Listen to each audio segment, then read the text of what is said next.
So sometimes when we're buying new irons, it's all about believing the hype, listening to all the marketing, and over the next few months, you're going to hear a lot of marketing from a lot of companies. But I've got a set of irons from Srixon today, and I'm going to hit a few, just give you a bit of feedback, but I'm going to get Charlie in, who maybe doesn't swing as quick as me and hit the middle of the club face quite as much. And we're going to see how these irons perform, because they are aimed more at Charlie's standard. But we've also got an interesting little thing with some wedges. Now, I'm not going to show you the back of those, but a very interesting idea and a mistake I think lots and lots of golfers make with their wedges, that after today's video, you'll never make that mistake again. So with the Srixon ZXiR Irons, so this is kind of the regular set. There's also a high launch set. So I'm going to just hit some shots with 7-iron, 5-iron and pitching wedge, just to make you aware of something when you're looking for fittings. Now, I have said I'm not going to do a massive amount on the review stuff, so I've also got Charlie who's going to hit the same clubs and maybe show you kind of how forgiving these are, because they're definitely aimed more at Charlie's level of golf than maybe mine. But then something interesting with the wedges that kind of Cleveland have sent through that I think a lot of golfers make a massive mistake with. So, packed full of tech, these heads. I think the 7-iron down behind the golf ball looks good. Still think it's interesting how I think the toe side of the grooves looks quite big on this set. But if I were to hit like a stock one with the 7-iron for me. Now that was actually a little bit of a miss hit out the toe. So we saw 114 ball speed, 73 peak height, and the miss hit kind of 164 yards carry. So let's go one more. Try and get that better strike. And that's a really good one. 123 ball speed, 95 peak height. Fairly low spin, but I think about right for the loft, but 45-degree land angle and 183 carry. Now, the big thing for me there is the height of that shot, 95 feet peak height.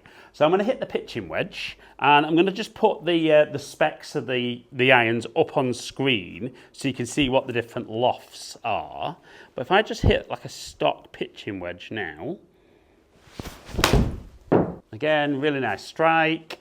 Kind of all the numbers I would expect. Nice steep land angle, but that height, 94 feet. Now, in theory, every iron should peak at the same height. So I'm looking for this to be around about that 95 feet. So I'm going to put that down behind the golf ball. And for a 5-iron, I don't think it's super strong loft. And it looks good. Slightly thicker top line, which I think for a lot of golfers will inspire that little bit of confidence. But again, let's try and hit a stock one. That felt pretty solid. So 126 ball speed, 85 peak height, 191 carry. So good, but maybe feel I didn't flush that. So a little bit of forgiveness, which I like. So let's just go one more with the 5-iron.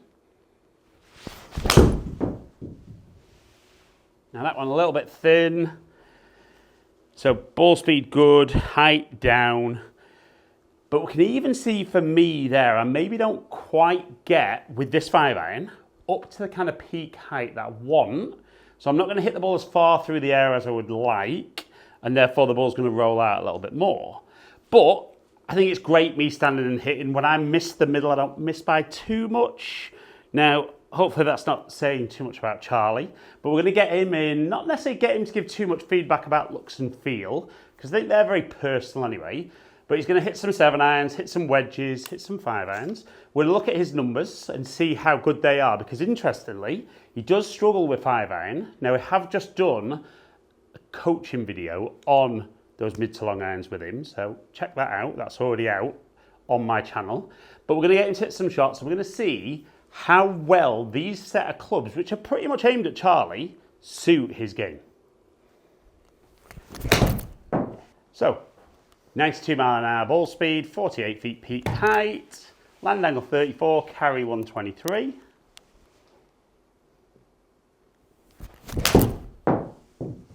It's the better strike there.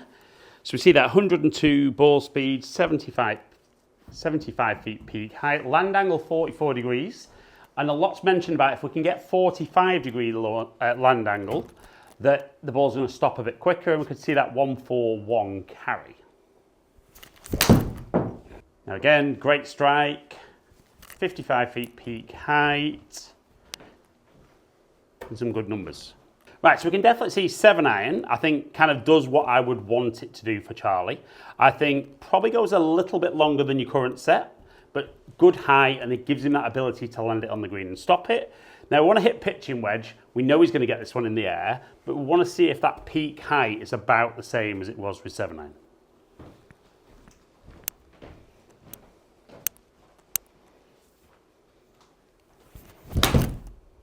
So again, ripped it actually a little bit higher at 81 feet peak height. Lovely steep land angle again at 51. And we see that 111 carry and only rolling out to 114. So again, a little bit low, down on strike. Now again, solid strike, maybe a little bit thin. So we see that peak height comes down and the ball goes a little bit further. But I think we see there at kind of 7-iron and pitching wedge, as long as you make contact with ball first, we don't see actually a massive drop off, but really, really forgiving. And we actually see, looking at the height you hit your pitching wedge, even the 7-iron's probably just a little bit flatter than we would like to see. And that's very much down to like the model lofts, even though there is a ton of weight down in the bottom of these.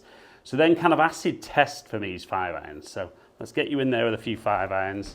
Let's get some good strikes going, and let's look at the numbers.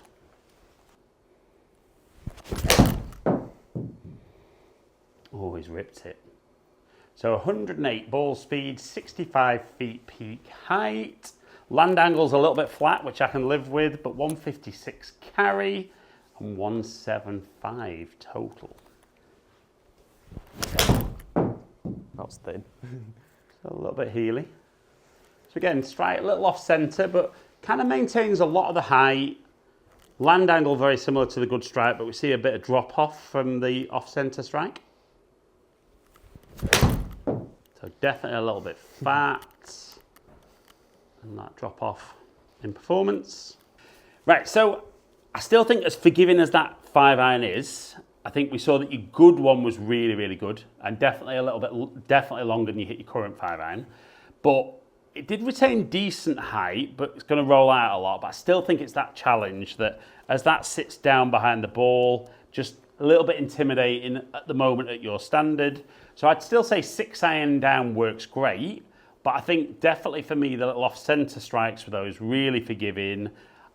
Me personally, I think they look really good behind the ball, feel fantastic. And I think your feedback, even on the ones that in warm-up that you didn't strike great, they still felt pretty solid, didn't they?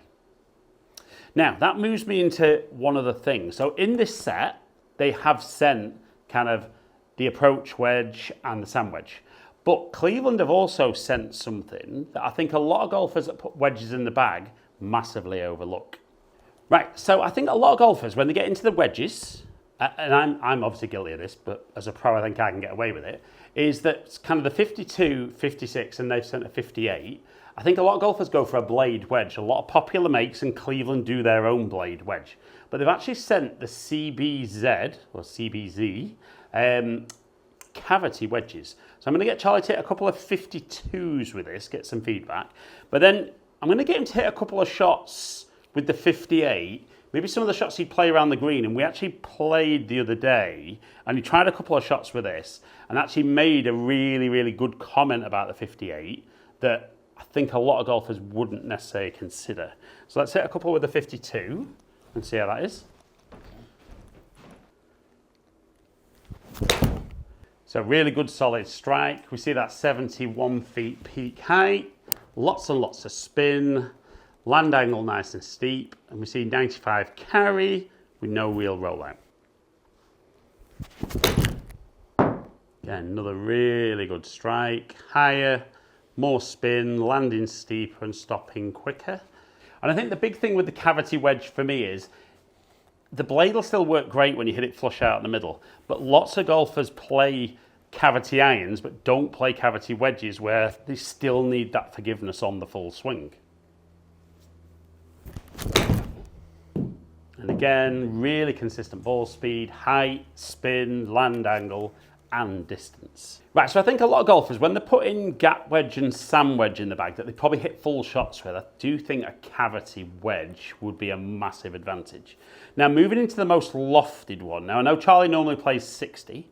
This is 58, but probably don't hit lots of full shots with your 60. Now, one of the shots you do like playing is the little flop shot, isn't it? So play me a couple of flop shots with the 58 and just give me some feedback as you kind of set up to the golf ball how the wedge looks behind the golf ball. It looks a bit high. It looks higher up.